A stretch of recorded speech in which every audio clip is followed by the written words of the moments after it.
tayo, ayan. Yan, sinipag magdamo. Kaya ayan, nagdadamo tayo. So, ayun, umuwi nang nanghingi ng gulay. Dadamo tayo kasi marami na damo.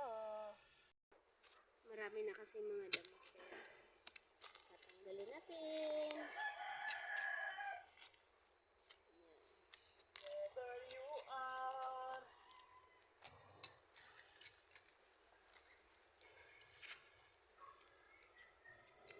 Ito, alam niyo ba kung anong damo to? Yung kulitis. Masarap na ito gulayan niya. May mga tusok-tusok. Kulitis siya.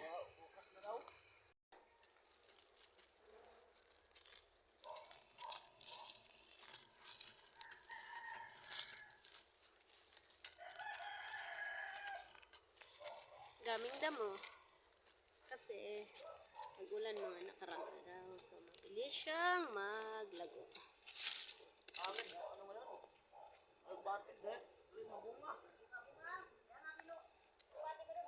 Yan po pala ang aming talbos kamote.